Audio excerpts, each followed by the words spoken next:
This being a new series of Top Gear, we thought we'd try out a new presenter, OK? He's called James May, and on the evidence of what we're about to see, he is a blithering idiot.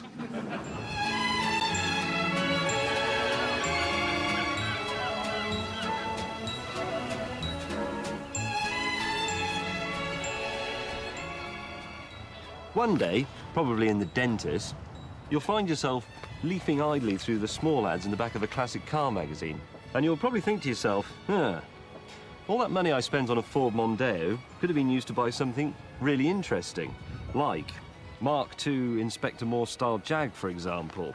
An old Porsche 911. There are quite a few old Porsche 911s in here. Look, you could even have a Bentley.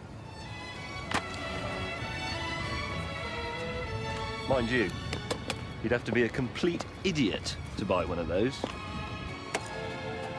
This one's mine.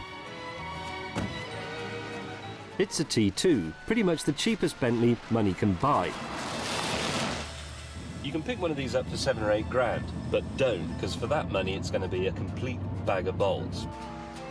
This, though, is a good one. It cost 14 grand, but it's got a full-service history. All the parts are genuine. There's no rust, no filler, and no evidence of bodged repairs. Now, 14 grand's top dollar for one of these, but that's still only the price of the most basic Mondeo. Unlike the Mondeo, though, the Bentley shouldn't depreciate. A Mondeo is a disposable item, but it's a Bentley. So why do I like it, then? Well, I like this wood. Someone's taken a lot of care over that. I like the view. I like that strip of chrome down the bonnet and the weird winged bee thing down at the end. And I like the sort of daftness of it. I mean, the light switch is there, fair enough, but the key goes here, and the windscreen wipers are here. I'd expect the windscreen wipers to be here, but this is actually the gear stick. And the handbrake's down here. It's all wrong, and I love that. Somewhere up front is a huge 6.75 litre V8 engine, but when you put your foot down, nothing happens. You get a bit more noise, and it might go a little bit faster, but on the whole it's a complete waste of time. You might as well just relax. Handling. I've got furniture that handles better than this thing. Watch. Absolutely nothing. So, it's rubbish to drive, I'm going slower than you, and yes, I look like a failed porn star.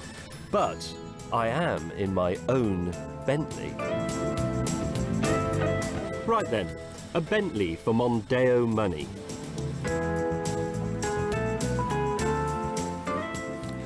Some of you are pretty tempted by this idea, but hang on, I haven't told you how it ruined my life yet. I said this car doesn't depreciate. But big deal. Who really cares about depreciation anyway? It's just something that goes on all the time when you're in the pub or in bed. It's not something that hurts you every day. For that, you need a Bentley. Every time I go near this thing, it kicks me in the head and runs off with my wallet. It costs 80 quid to fill up and does 15 miles to the gallon, if I drive like an undertaker. I have to rent a king-size garage to keep it in, and it takes up 2 tokens at the jet wash. OK, servicing only costs about the same as it does for a mid-sized BMW, but it has to go in 3 times as often. Which is why my mechanic buys his overalls from Gucci, while I sit at home, eating gruel. Cheap thrills? You want to try this? It's bloody terrifying.